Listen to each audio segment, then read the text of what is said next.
Bismillahirrahmanirrahim. Alhamdulillah dzil izzati wal jalal alladzi amarana bi ikhlasil a'mal. Ashhadu an la ilaha illallah wahdahu la syarika lahu dzul quwwati wal kamal. Wa ashhadu anna sayyidana Muhammadan abduhu wa rasuluhul mawsufu bil jamal. Allahumma salli wa sallim wa barik ala sayyidina wa maulana Muhammadinil muzallali bizzilal wa ala alihi wa sahbihi wa dhurriyyatihi wa atba'ihin najina minad dalal, amma ba'du. Yang kita hormati dan kita cintai para habaib, para alim ulama, para muhibbin, hadirin dan hadirat rahimakumullah. Alhamdulillah, segala puji bagi Allah. Kita bersyukur kehadirat Allah Subhanahu wa ta'ala yang telah mengumpulkan kita di tempat yang penuh berkah ini. Dan semoga kita selalu dikumpulkan oleh Allah dalam kebaikan dan takwa. Salawat dan salam kita haturkan kepada junjungan kita Nabi besar Muhammad sallallahu alaihi wasallam dan kepada seluruh keluarga, para sahabat, zuriat dan pengikut beliau. Para muhibbin rahimakumullah, al-hikmatul ashirah minal hikamil ataiyah. Qala al-imam Ahmad bin Athaillah as-Sakandari rahimahullah wa nafa'ana bi'ulumi. Hikmah yang ke-10 daripada al-hikamil ataiyah. Berkata al-imam Ahmad bin Athaillah as-Sakandari rahimahullah, al-a'malu suwarun qa'imah wa arwahuha wujudu sirril ikhlasi fiha. Bermula amal-amal adalah rupa-rupa yang berdiri,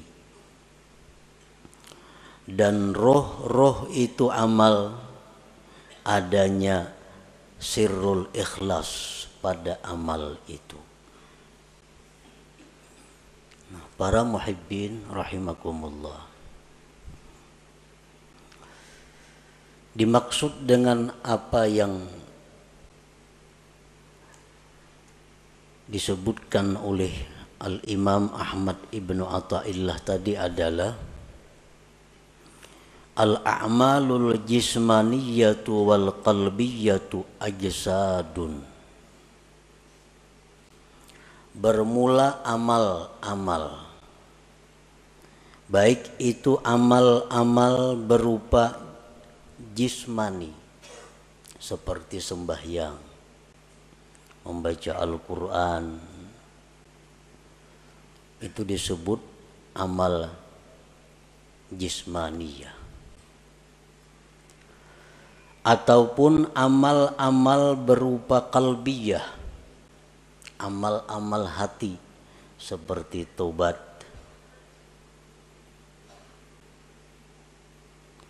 Ajsadun, amal-amal itu seperti jasad, seperti tubuh.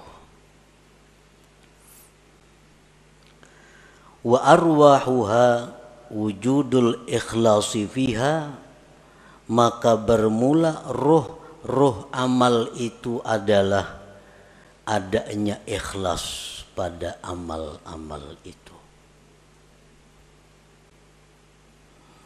Pal ajsadu bila arwah sakitatun mayitatun. Bermula jasad dengan tidak ada rohnya, maka itu akan jatuh gugur dan mati.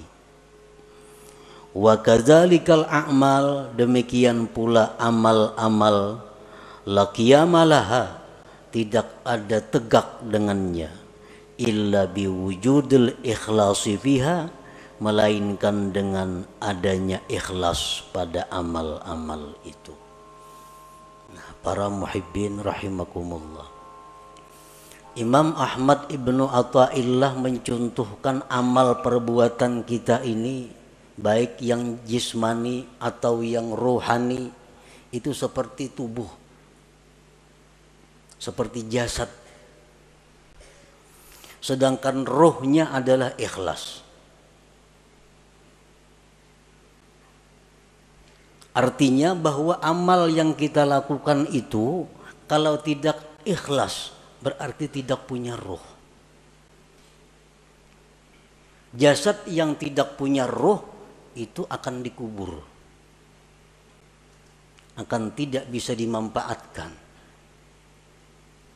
Nah, demikian pula amal ibadah kita yang tidak ada ruhnya, tidak ada ikhlasnya, akan tersia-sia, tidak diterima di sisi Allah Subhanahu wa ta'ala.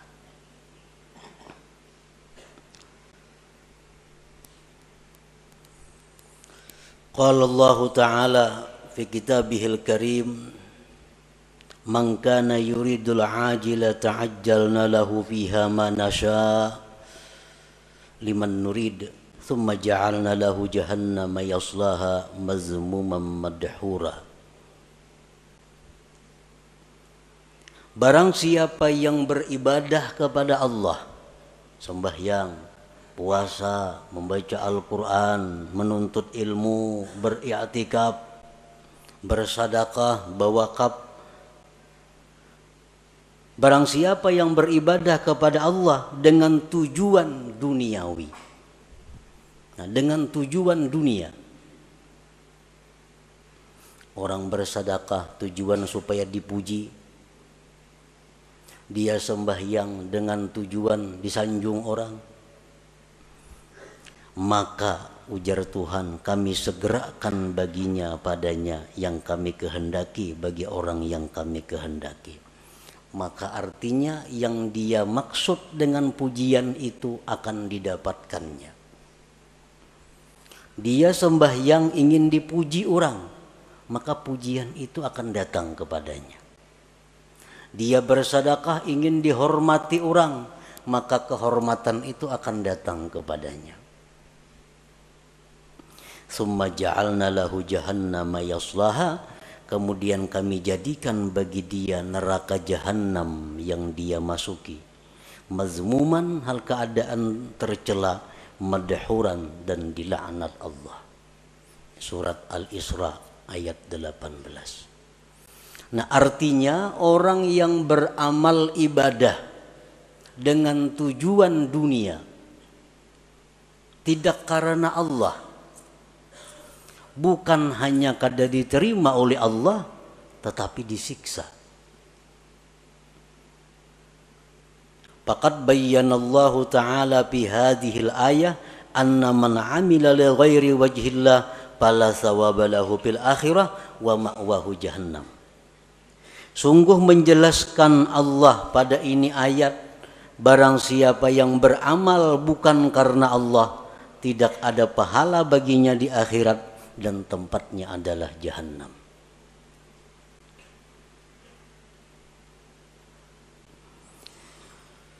Para muhibbin rahimakumullah, Rasulullah sallallahu alaihi wasallam bersabda, innal abda la ya'malu a'malan hasanah fatas'adul malaikatu fi suhufin mukhtatamah fatulqa baina yadayillahi ta'ala fayaqulu alqu hadhihi as-sahifah fa innahu lam yurad bima fiha wajhi.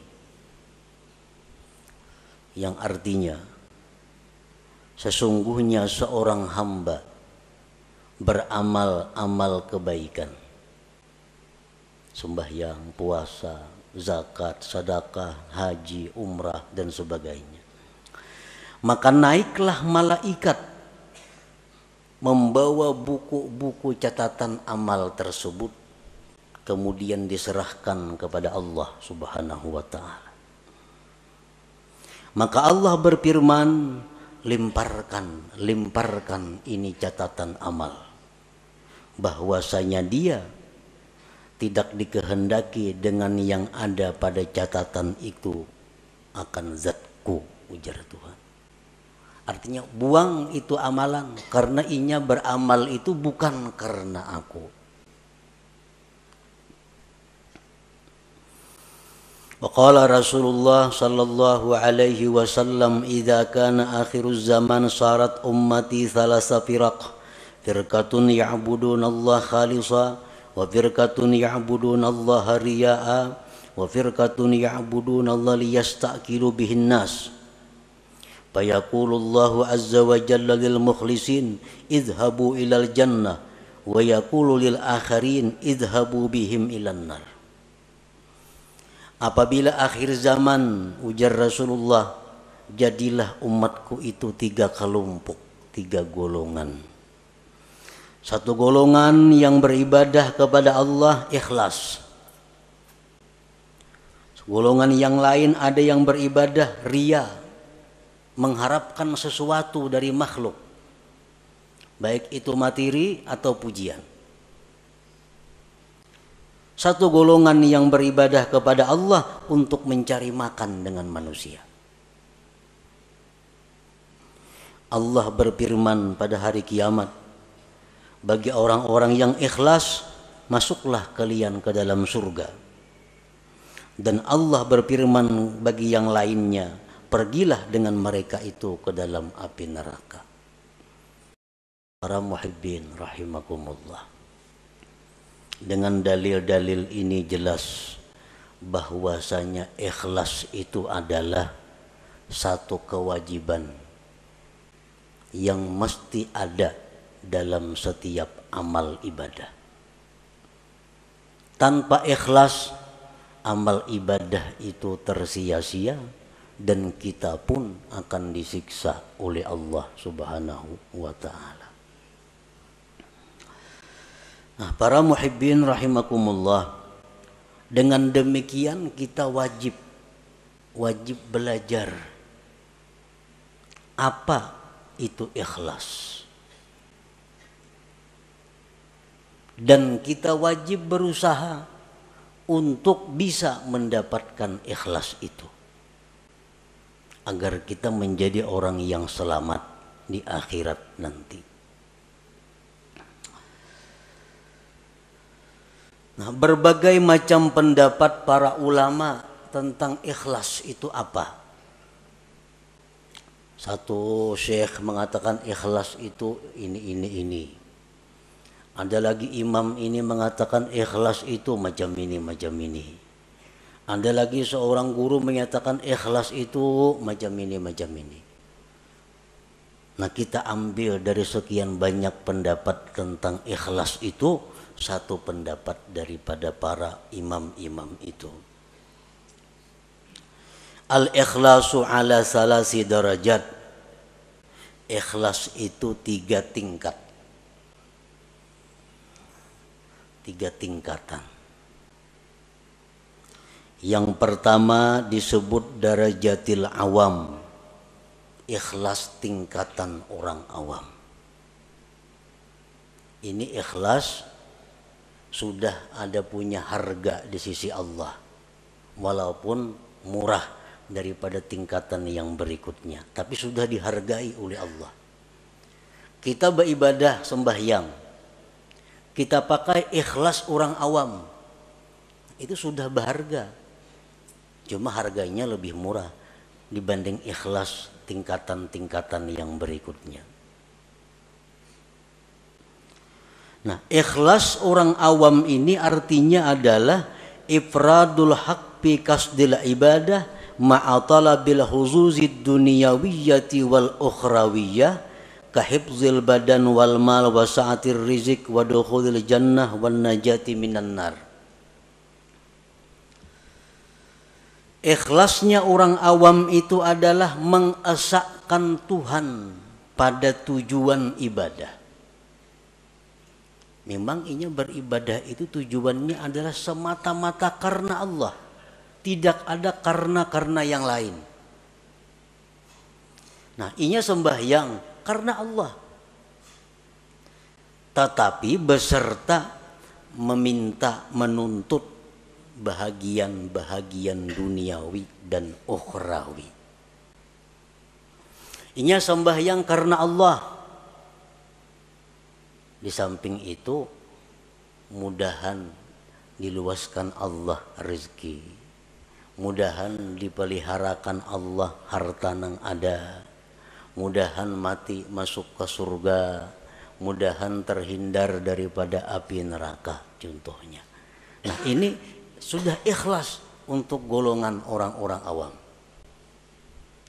Inya berzakat, berzakatunya karena disuruh Allah, perintah Allah.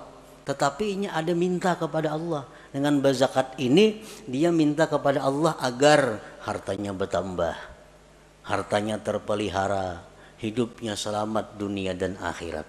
Nah, ini ikhlasnya orang awam. Beribadah semata-mata hanya karena Allah, tetapi ada minta macam-macam dengan Allah. Baik itu urusan duniawi atau ukhrawi. Nah, ini sudah masuk ikhlas. Walaupun ikhlas yang paling rendah. Kita membaca surat Waqiah umpamanya. Membaca surah Waqiah karena Allah. Tapi ada harapan, mudah-mudahan diluaskan Tuhan rezeki. Nah, itu ikhlas ngarannya.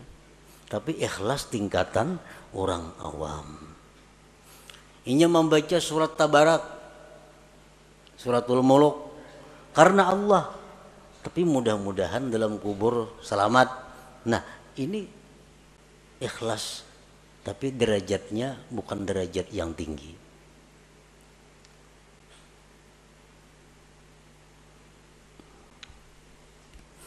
Yang kedua, darajatul khawas. Derajat ikhlas orang khawas. Ifradul haqqi fil ibadah ma'a talabil huzuzil ukhrawiyah kadukhulil jannati wan najati minan nar wal ma'rifati wal musyahadati wa ghairiha. Ikhlas tingkatan nang kedua tertinggi ini, talarang Allah menghargai daripada yang pertama tadi. Nah, ikhlas derajat yang kedua ini adalah mengesahkan Allah pada ibadah. Artinya inya beribadah itu semata-mata hanya karena Allah, kada ada karena yang lain. Tetapi serta tuntutan akhirat, masuk surga, selamat daripada api neraka, diberi Tuhan ma'rifat, diberi Tuhan musyahadah. Nah, ini yang dituntutnya kepada Allah. Ini berzikir babanya 1000 sehari atau 10.000 sehari. La ilaha illallah, la ilaha illallah. Tujuannya apa berzikir ini? Karena Allah. Allah nyuruh berzikir. Tapi inya minta kepada Allah agar diberi makrifat kepada Allah, agar diberi musyahadah. Nah, ini ikhlas tapi menurut tingkatan khawas ngarannya. Belum lagi sampai ke derajat yang tertinggi daripada ikhlas itu. Tapi sudah ikhlas ngarannya.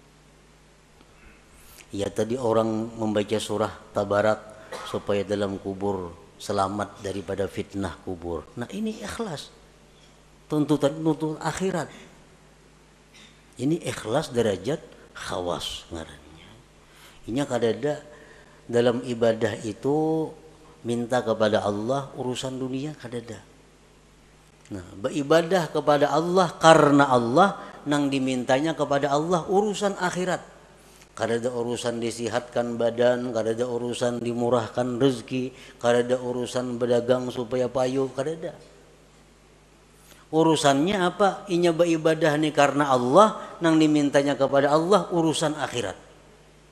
Nah, ini ikhlas tingkatan nang nomor 2. Ini lebih hebat daripada yang pertama tadi. Yang ketiga, darajatul khawasil khawas. Nah, ini derajat yang tertinggi. tahqiqul ubudiyah wal qiyamu bi huquqir rububiyah bil ibadah. Dia beribadah itu semata-mata memantapkan kehambaannya dan mendirikan dengan hak Tuhannya. Aku beribadah ini semata-mata karena Allah dan aku ini adalah hamba Allah, titik. Perkara masuk surga, perkara neraka itu kada tahu urusannya. Nah, inya berzikir karena menjunjung perintah Allah, habis ingat situ. Inya sembahyang, aku semata-mata menjunjung perintah Tuhan karena aku nih hamba, aku mesti sembahyang. Habis ingat situ.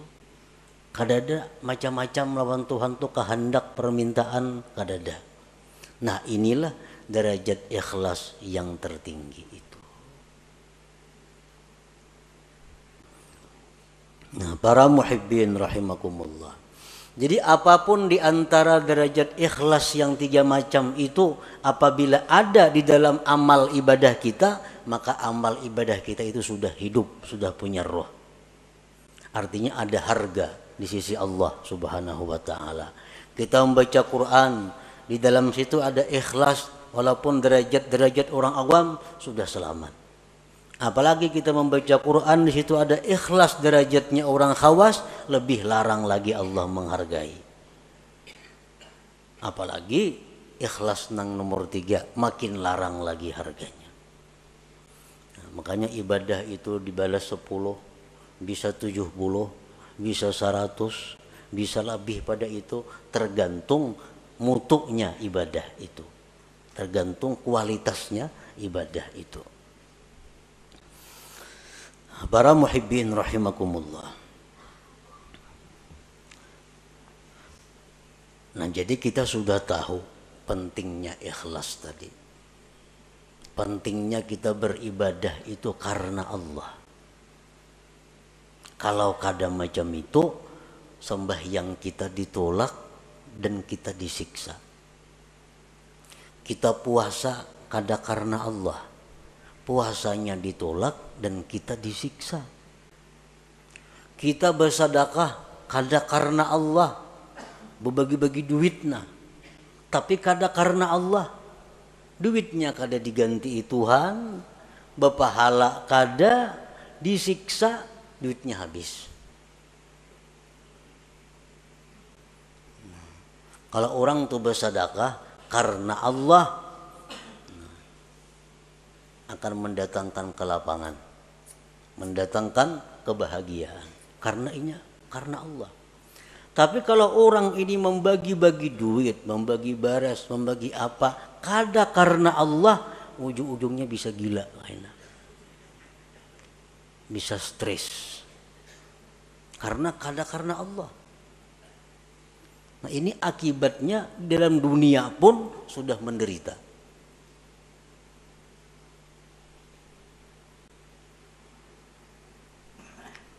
Jadi ikhlas ini bukan hanya perkara diterima kada diterima, disiksanya ini yang jadi masalah.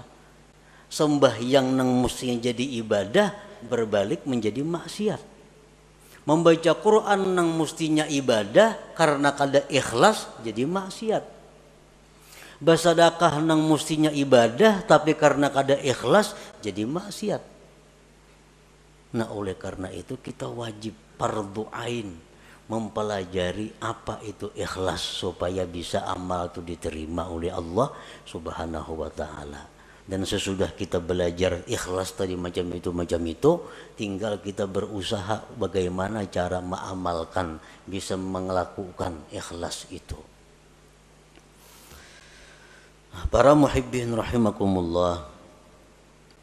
Yuktasabul ikhlas bitadabburil ayati wal akhbar fi targhibil ikhlas wa tarhibir riya. Nah, supaya kawa ikhlas, kita sudah tahu tuh di ikhlas tadi, ibadah nang karena Allah, kada ada karena nang lain-lain, itu ikhlas. Tahu sudah kita. Cuma kayak apa supaya kau menerapkan itu di dalam ibadah kita. Nah, ikhlas itu diusahai pertama dengan merenungi ayat-ayat, hadis-hadis yang menggemarkan ikhlas dan menakuti riya. Nah, kita cari, kita renungi Al-Quran bagaimana memuji orang yang ikhlas. Al-Quran, Al-Hadis bagaimana menerangkan akibat surga terhadap orang yang ikhlas. Al-Quran, Al-Hadis menakutkan bagaimana orang yang kada ikhlas. Orang yang kada ikhlas itu beramal, apapun amal ibadah kada ikhlas, itu di akhirat dipanggil Allah dengan panggilan ya munafik, hai munafik. Ya ghadir, hai penipu. Nah, kita tuh beribadah kada ikhlas, Allah memanggil di akhirat dengan panggilan hai penipu, hai orang munafik. Nah, ini yang kita renungi hadis-hadis seperti ini agar kita bisa ikhlas. Bahkan diriwayatkan bahwa orang yang tidak ikhlas itu nanti di akhirat akan diulu-ulu oleh Allah. Sebagaimana dia dalam dunia mengulu-ulu kepada Allah. Kan sembahyang. Tapi sembahyang ini yang dicarinya adalah pujian. Itu mah ulu-ulu Tuhan ngarannya. Kisahnya menyembah Tuhan, tapi hatinya menyembah orang yang dia harapkan. Nah, di akhirat dibalas Allah. Biar Tuhan pulang bin pulan masukkan ke surga. Masukkan. Nah, bejurut kesukaan ke surga. Sampai kamu ke pintu surga, ditutup orang pintunya, tak ditutup. Ujar Tuhan dalam dunia ikam maulu-ulu aku, sekarang giliranku maulu-ulu ikam. Nah, ditampayakan surga kenikmatan, sekalinya kada boleh masuk ke neraka dulu singgah. Nah, inilah akibat orang yang maulu-ulu Allah di dalam dunia. Bersedekah itu ibadah. Mestinya karena Allah. Tapi kalau kada karena Allah itu istihza billah, maulu-ulu dengan Allah. Allah akan membalas nantinya ulu-ulu itu di akhirat. Nah, jadi kita untuk dapat ikhlas itu pertama merenungi ayat Quran, hadis-hadis Nabi tentang bagaimana orang ikhlas, bagaimana akibatnya orang itu mun kada ikhlas. Yang kedua, supaya bisa ikhlas itu wa bi ikhfa'i wa kitmanil hasanati wal a'malis shalihat, menyembunyikan amal-amal saleh itu baik waktu melakukannya atau sesudah melakukannya. Nah, bersembunyi ini mendukung supaya ikhlas. Beramal saleh, sembahyang sunat, pokoknya hal-hal yang kada disuruh kita benampak, sembunyikan amal-amal itu. Jangan dikisah-kisahkan, jangan dikuya-kuya, karena mengurangi nilainya, bahkan bisa menggugurkan pahala.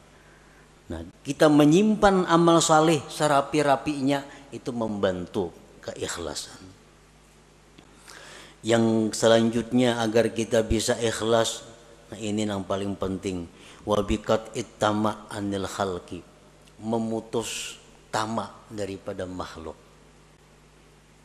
Selama kita masih tamak dengan makhluk, kita sulit untuk ikhlas itu. Nah, selama kita masih ada yang kita kehendaki daripada makhluk, sulit untuk ikhlas. Kita kepingin makhluk itu sayang lawan kita kepingin makhluk itu hormat lawan kita kepingin makhluk itu mencintai kita kepingin makhluk itu memberi sesuatu kepada kita kepingin makhluk itu agar memilih kita. Selama itu ada dalam hati, kita sulit untuk ikhlas. Nah, sulit untuk ikhlas. Jadi putuskan harapan-harapan kepada makhluk.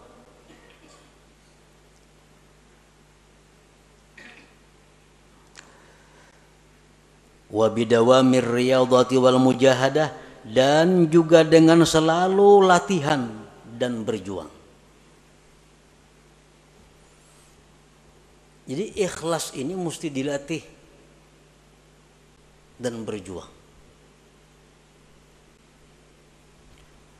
dikisahkan bahwa salah seorang salihin ini sembahyang berpuluh-puluh tahun hanya di saf pertama, sembahyang berjamaah. Saf kedua kada biasa, apalagi masbuk makin kada. Selalu di saf pertama.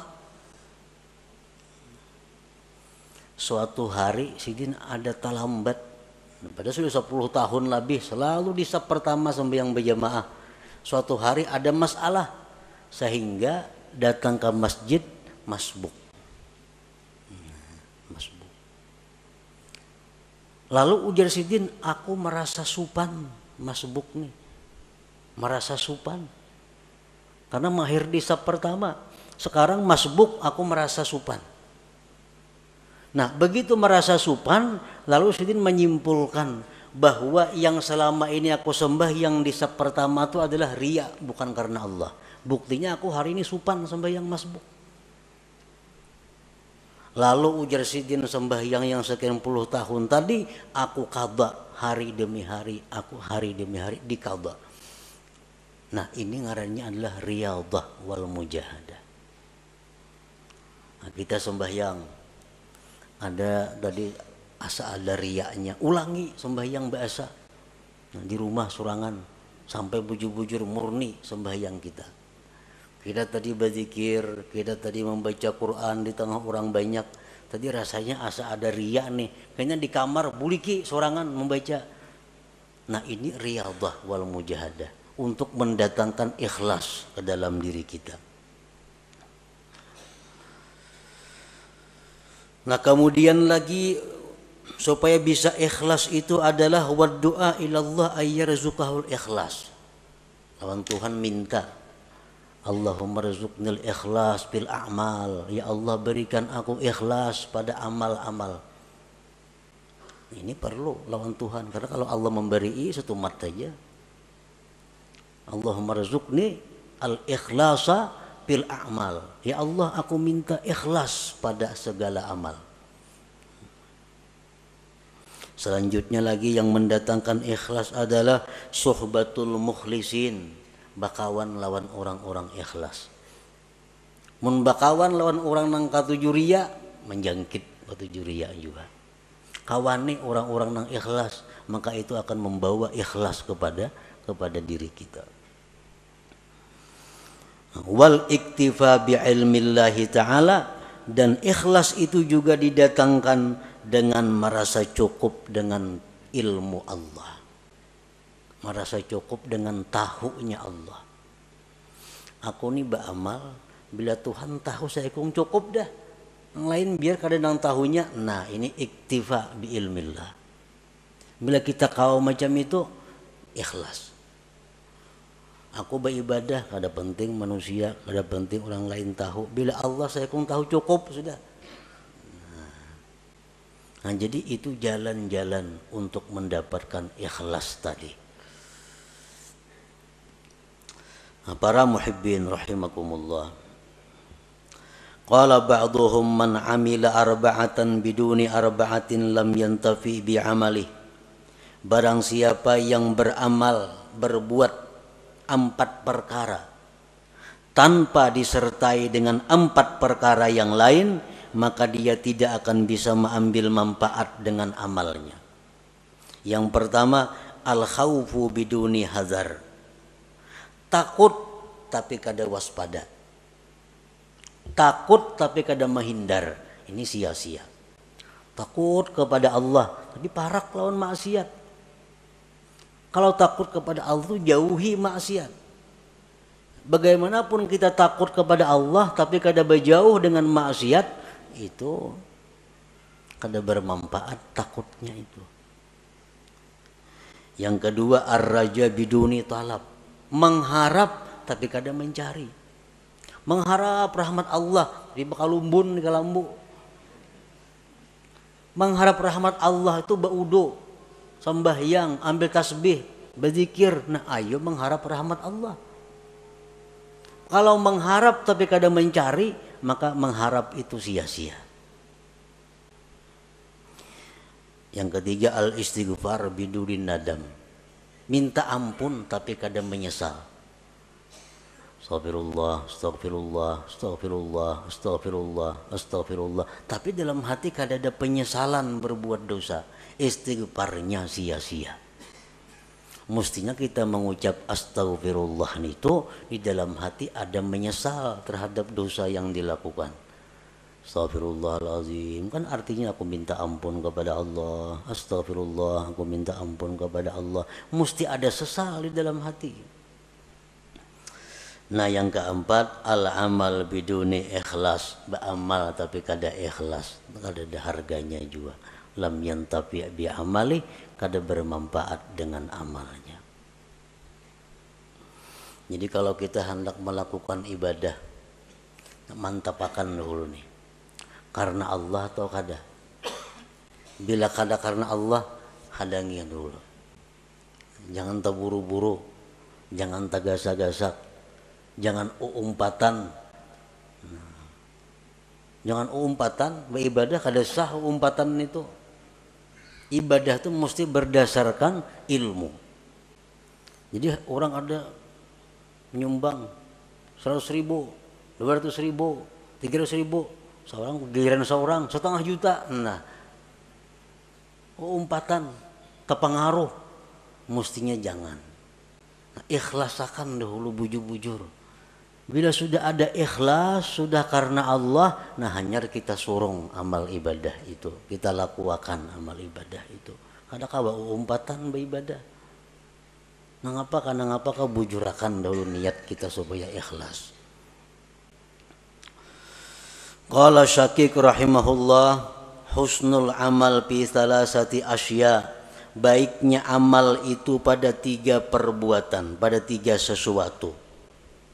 Allah itu baik, Allah kada menerima kecuali yang baik.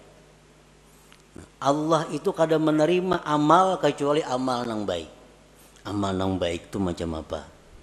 Awwaluha ayyaral amala minallahi ta'ala linafyil ujub. Yang pertama yang perlu bagi orang nang beramal itu bahwa dia melihat bahwa amal itu adalah dari Allah. Aku ni kawa sembahyang, aku ni kawa puasa, aku ni kawa naik haji, aku ni kawa bersedekah, itu adalah anugerah dari Allah. Bukan karena kepintaranku, bukan karena kekuatanku, bukan karena kehebatanku. Tapi aku kawa melakukan ibadah-ibadah ini adalah anugerah Allah, taufik Allah.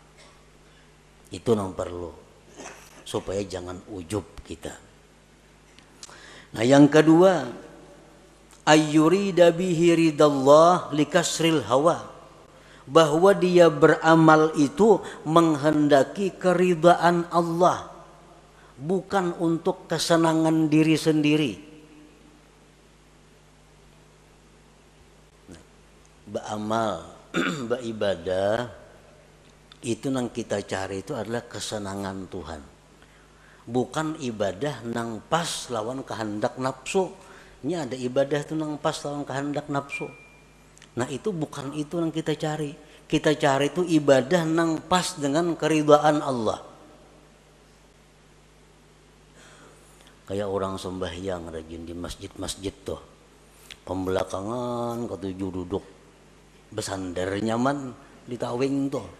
Itu beribadah mencari kesenangan nafsu. Kalau kesenangan Allah di sab pertama itu Allah senang di situ kita beribadah. Ini kada pembelakangan di muhara lawang supaya angin nyaman. Nah ini orang beribadah untuk kesenangan nafsunya. Padahal mesti ibadah itu yang kita kehendaki adalah keridhaan Allah. Usahakan bahwa Allah nang disenangkan, bukan nafsu kita, bukan hawa kita. Ini sudah lumrah. Ibadah tuh kalau pas nang lawan nafsu katuju aja menggawi kita. Tapi kalau ibadah nang kada cucuk lawan nafsu, nah ini berat. Padahal ibadah itu kita kehendaki adalah keridhaan Allah, bukan keridhaan nafsu kita. As-salis yang ketiga, ayyabtagiyas sawab minallah, bahwa dia mencari pahala itu dari Allah, linafi riya, untuk menolak riya. Kita beribadah mencari balasan itu lawan Allah, supaya jangan riya. Bila mencari balasan lawan makhluk, nah itu riya ngarannya. Bila riya, ibadah kada diterima dan kita bakal disiksa.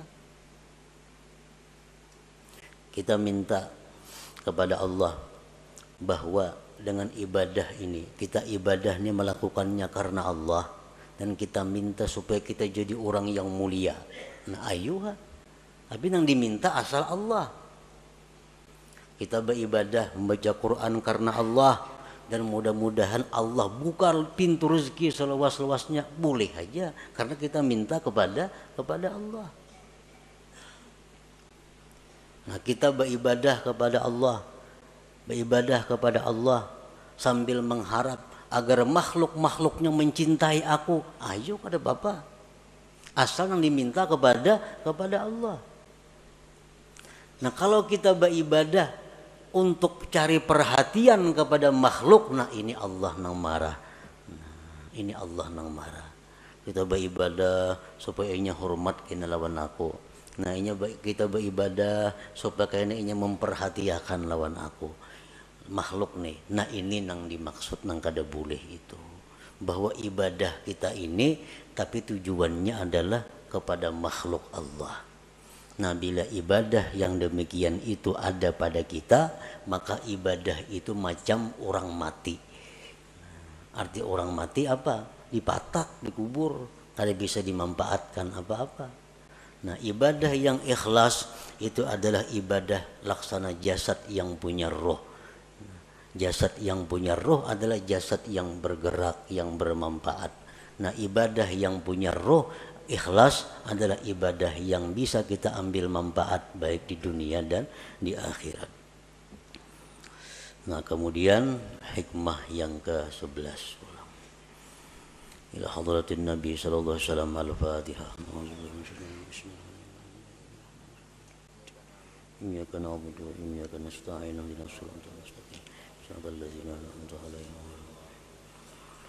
Ya Allah biha, ya Allah biha, ya Allah bi husnil khatimah, ya Allah biha, ya Allah biha, ya Allah bi husnil khatimah, ya Allah biha, ya Allah biha, ya Allah bi husnil khatimah. فيا أيها الرجل منه شفاعة صلوا عليه وسلموا تسليما.